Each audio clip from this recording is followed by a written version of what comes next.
Brigada Love Lines. Brigada Love Lines. May mga problema na minsan nahihirapan kang hanapan ng kasagutan.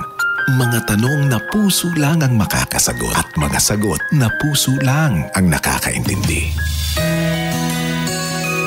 Pakinggan ang mga kwento at mga storya ng buhay dito sa Brigada Love Lines. Brigada Love Lines. Brigada Love Lines.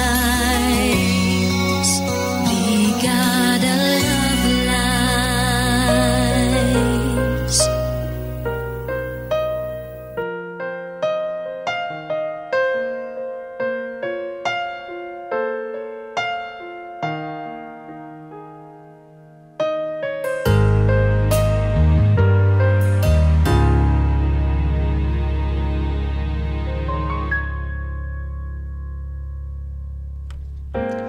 Dear Brigada Love Lines, magandang hapon po sa inyo at pati na rin sa lahat ng listeners ng inyong programa. Itago nyo na lamang po ako sa pangalang Glyza. 24 years old at kasalukuyan po akong naninirahan sa Calauan, Laguna. Ilang taon na rin po akong avid listener ng inyong programa, pero ngayon lang po ako nagkaroon ng lakas ng loob para ibahagi ang kwento kong ito. Brigada Love Lines, 16 years old pa lang ako nung unang beses akong magmahal. Nakilala ko noon si Junel. At dahil siya ang unang lalaking aking minahal, ibinuhos ko sa kanya ang lahat-lahat. Hindi kalaunan Brigada Love Lines, may nangyari sa amin ni Junel at nabuntis ako. At noong nagkaanak na nga kami, ay nagdesisyon kaming dalawa na mag-live-in na.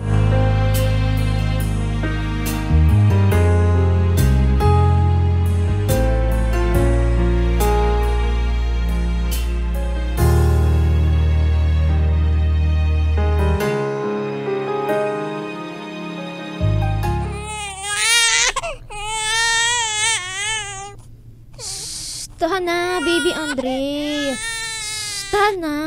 Bakit kaya iyak na naman ang iyak ang batang ito? Napadede ko naman ah. Hindi rin naman basa yung diaper. Ay, Diyos ko. Ano bang gagawin ko sa'yo para tumigil ka na sa pag-iyak?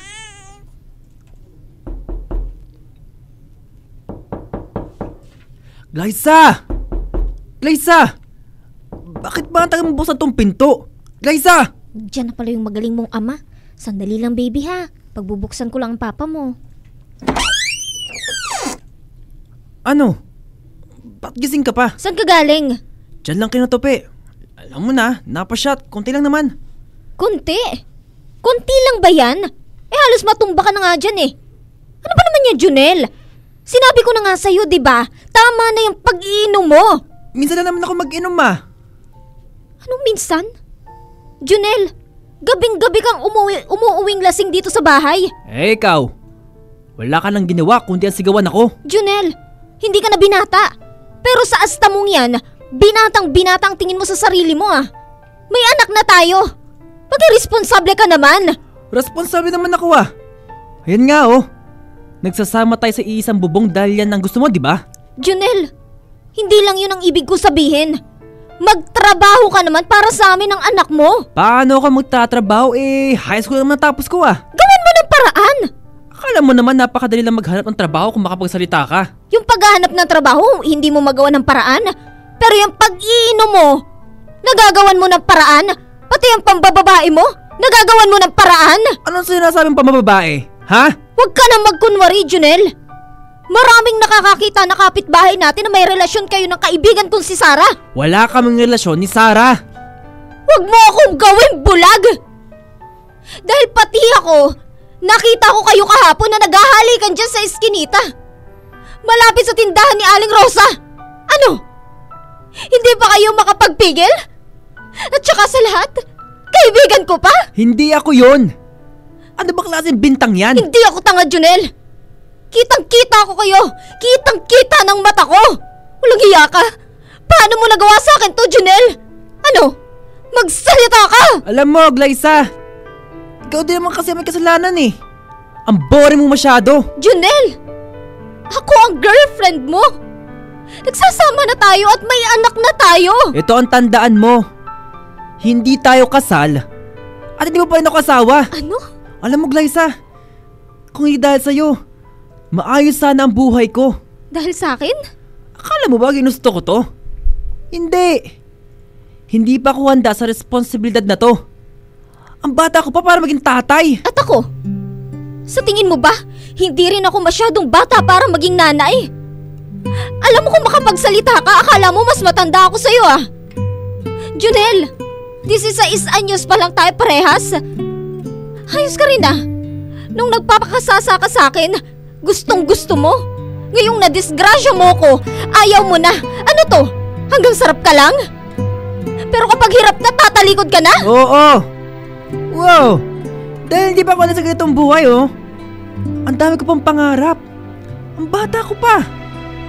Ang dami ko pang gustong gawin. Junel, ako rin maraming pangarap sa buhay. Pero nabuntis mo ko. Kung makasisi ka, akala mo ako lang ang may gusto nito ha.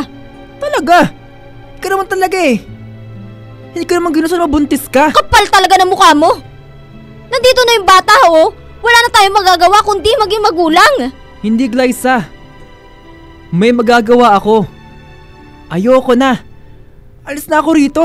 Sabi mo? Bahala na kayo ng anak mo sa buhay nyo. Basta ako, aalis na ako. Hindi, Junel. Hindi mo magagawa yan. Huwag mo kaming iwanan ng anak mo. Bahala ka. Batugan ako, di ba? Wala akong silbi. Pwes, paninindigan ko ang sinabi mong wala akong silbi. Junel, hindi mo pwedeng gawin to. Umalis ka nga dyan sa may pinto, Glyza. Aalis na ako sa impyernong buhay na to. Pero paano ako? Paano ang anak natin, Junel? Bahala kayo. Kaya mo na yung buhay mag-isa. Huwag mo na akong sali sa problema mo. Junel, please, huwag mo naman gawin to. Huwag mo naman kaming iwanan ng anak mo. Junel, bumalik ka. Junel.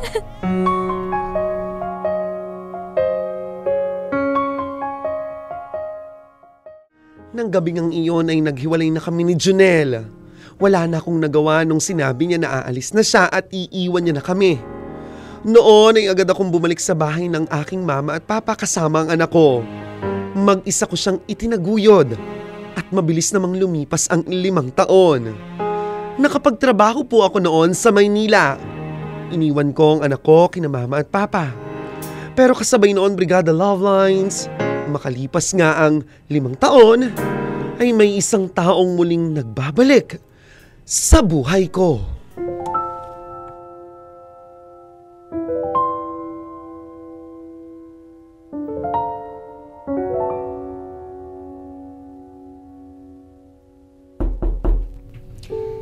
Ano ba yan? Ang aga-aga, ang sarap ng tulog ko eh. Sino ba kasi yan?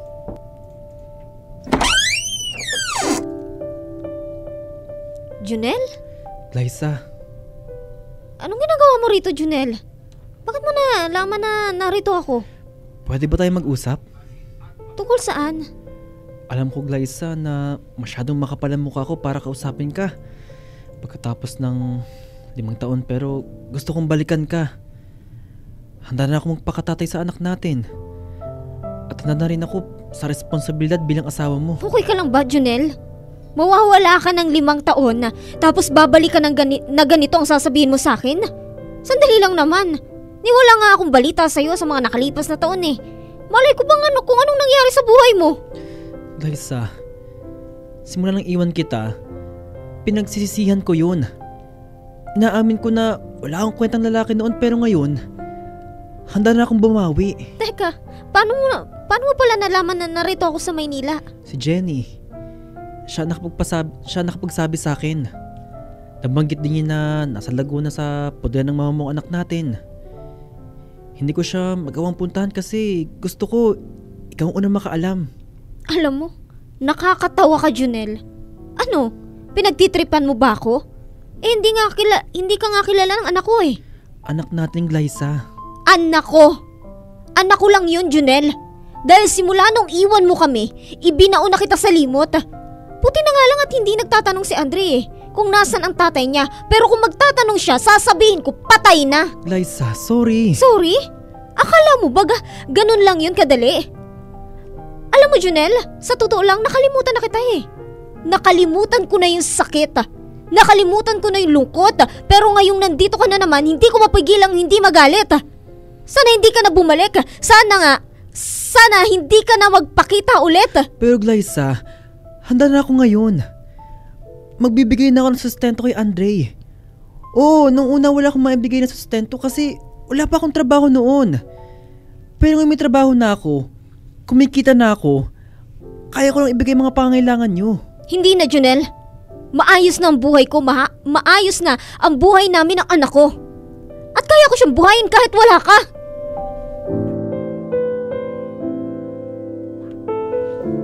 Brigada Love Lines, hindi ako tinantanan noon ni Junel.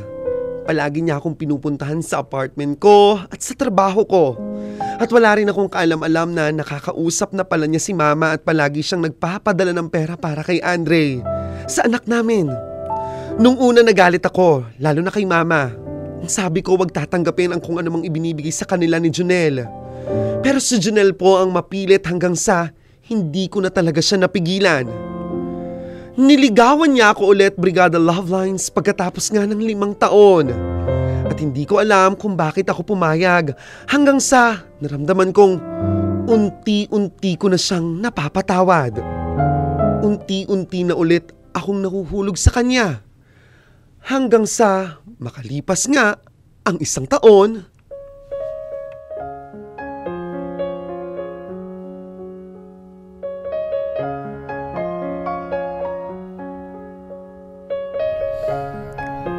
Oh, nandito na pala tayo sa tapat ng boarding house ko. Salamat sa paghatid sa akin dito, Junel, ha? Ayos lang, Glyza. Siyempre, dapat safe kita na ihatid dito. So ano, nag-enjoy ka ba? Oo naman. Salamat sa libre, ha? At salamat sa pagpapadala mo lagi ng sustento para kay Andre. Ano ka ba? Wala yun. Basta kung ano makapagpasaya sa'yo at sa anak natin, gagawin ko at ibibigay ko. O siya, muna na ako. Kita lang tayo bukas. O sige, ingat ka, ha? Bye, Glyza. Junel, teka lang. Bakit? Pwede ba tayong mag-usap sandali?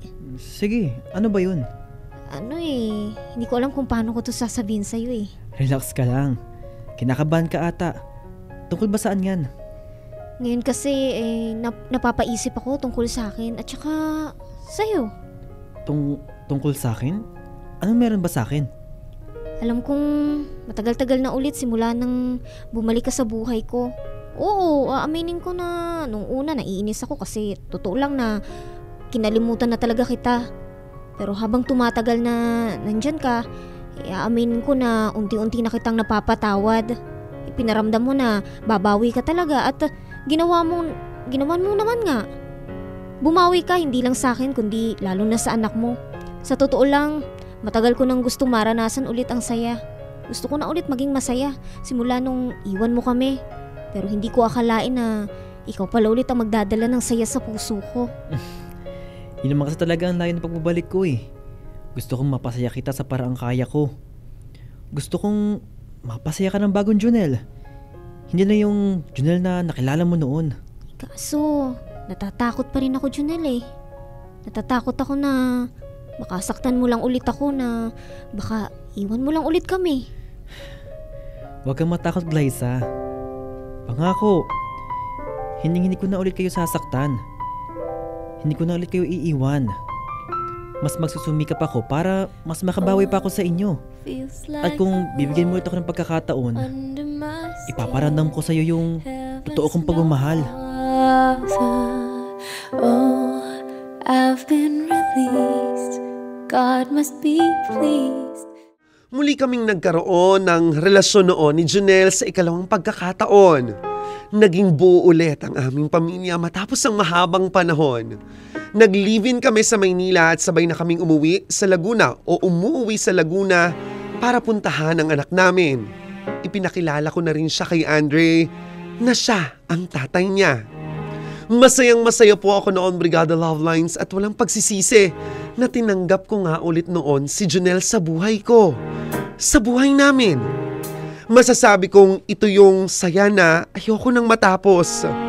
Wala na kasi akong mahihiling pa noong mga oras na yun sa buhay ko. Lumipas pa ang mga taon, bumalik na ulit ako sa Laguna. Ang gusto kasi ni Junel, siya na lang ang magtatrabaho para sa pamilya namin. Hanggang isang araw, bigla na lang ulit siyang nawala. Bigla na lang ulit siyang hindi nagparamdam.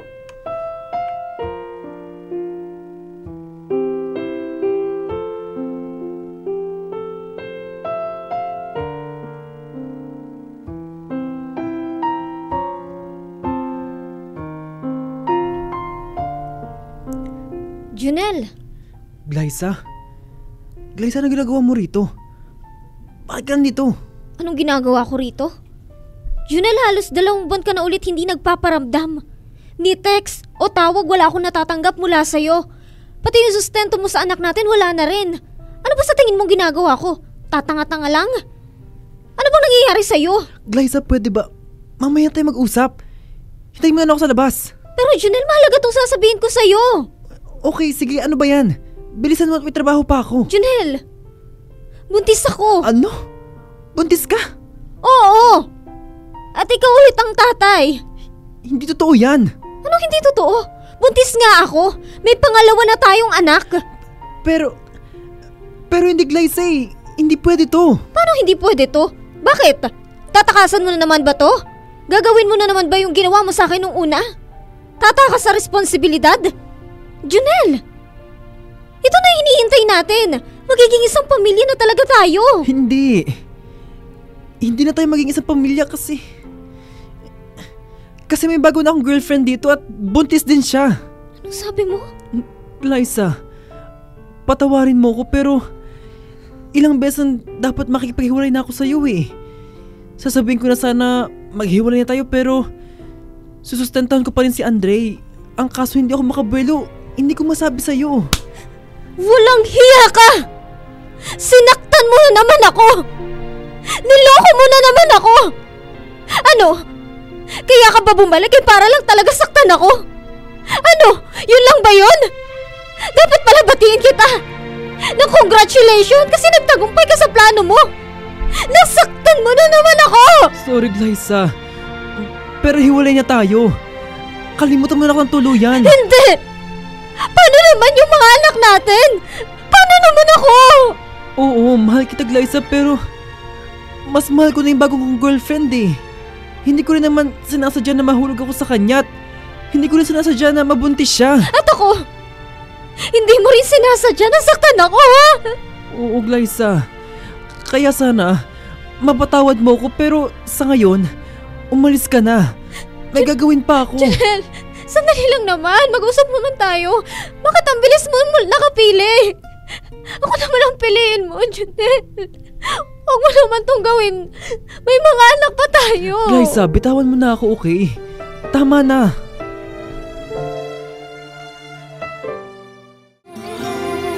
Brigada Love Lines, ginawa lang ata akong parausan ni Junel. Una pa lang, minahal ko na siya ng sobra. Kaya hindi ko alam kung paano niya nagawa sa akin ang lahat ng ito. Wala pa pong 1 taon simula nang iwan ulit ako ni Junel. Ngayon, 3 buwan pa lang po akong nakakapanganak sa pangalawa naming baby. At narito na naman ako sa sitwasyon na itataguyod siya ng mag-isa. Brigada Love Lines, maraming salamat po. At hanggang dito na lamang. Brigada yours, Glyza.